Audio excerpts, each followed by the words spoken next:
큰 박수 부탁드립니다.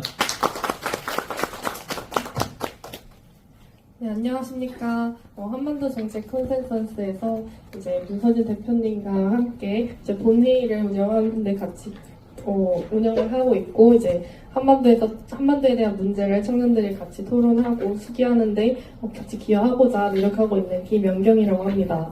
이제 제가 오늘 감기가 걸려서 목 상태가 좋지 않아서 죄송하다는 말씀을 먼저 드립니다.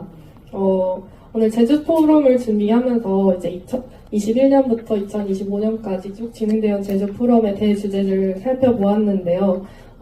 이제 청년으로서 어떤 것을 발표하면 좋을까 고민을 했습니다. 이번에 대주제가 이제 평화 공동 번영을 위한 이제 혁신과 포용의 통일 교육이더라고요. 근데 지난 제주 포럼들의 주제를 봤을 때는 이제 평화, 포용적 번영. 그래서 이제 그 다음에는 갈등을 넘어서 평화로 이제 공존과 협력, 또는 인도, 태평양 지역의 지속 가능한 평화와 번영을 위한 협력이었는데, 이번 대주제부터는 더 나은 평화 공동 번영을 위한 혁신이라는 단어가 들어갔더라고요. 왜 협력과 공존을 넘어서 혁신이 들어갔을까 생각을 했는데, 아마 저희 청년들을 통해서 좀 더 평화와 통일을 위해서는 어떤 교육에서의 변화가 있으면 좋을지 그런 말씀을 조금이라도 드리는 것이 조금이라도 도움이 될 수 있지 않을까 싶어서 말을 준비해 보았습니다.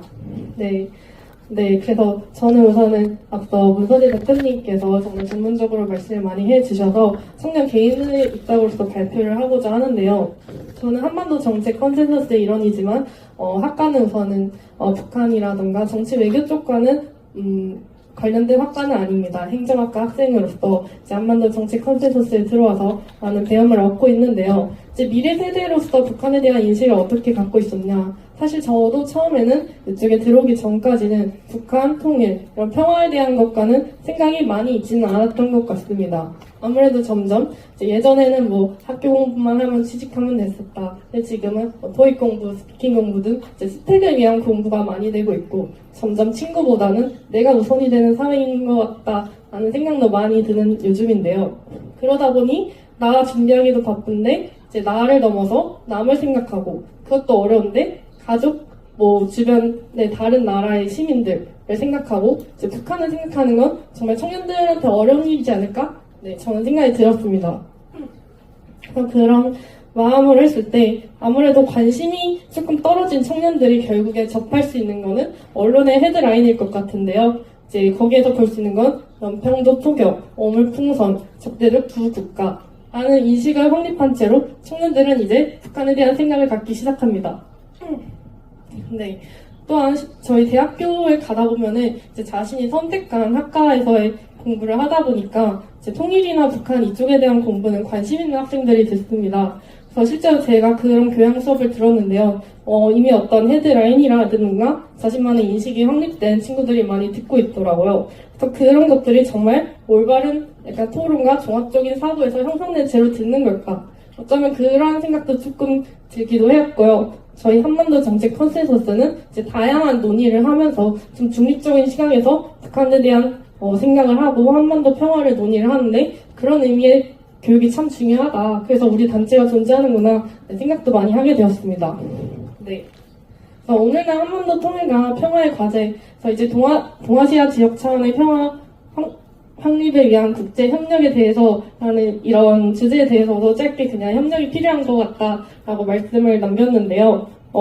이제 우크라이나와 러시아 전쟁에 대해서 저희 한반도 정책 컨센서스 내에서도 모든 분들이 공부를 하십니다. 이번에 북한군이 이제 파병을 한 것에 대해 어떻게 생각을 하는가. 네.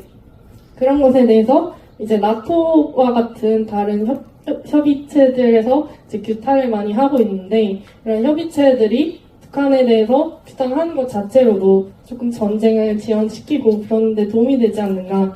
협력체가 결국에는 그것이 어떠한 목적이 존재는 할 수 있지만 좀 더 안 좋은 상황을 막는 수단이 될 수 있다는 생각에서 부족한 지식이지만 더 좀 협력이 필요하지 않을까라는 생각에 말씀을 드렸고요. 결국엔 제가 가장 조금이나마 도움이 될 수 있는 말은 이제 미래 세대에게 어떤 통일 교육이 필요한지인 것 같습니다. 저는 이거에 대해서는 일단은 북한에 대해서 생각을 하는 토론, 토의 교육이 필요하다고 생각이 듭니다.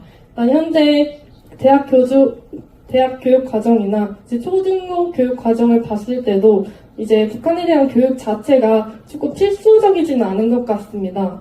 그래서 기본적으로는 이것이 좀 필수적이어야 될 것 같고요. 좀 논문을 찾아봤을 때 지금처럼 이렇게 요청하는 방식으로는 통일에 대한 생각이 좀 변화하거나 이제 청년들의 통일에 대한 인식이 좀 생각이 깨어나기는 어렵다라는 듯한 말씀을 보았습니다. 네, 그래서 그런 좀 필연적인 자리가 먼저 필요할 것 같고, 또 언론을 통해서 헤드라인만 접하기보다는 이제 실제로 다양한 생각들을 나누는 그런 자리가 많이 필요하다고 생각이 듭니다. 저희 한반도 정책 컨센서스에서 2016년부터 계속 매년 본회의를 진행을 해왔는데요. 제7회 본회의 때는 이제 실제 회의를 진행하기 전에 먼저 설문조사를 진행을 했습니다.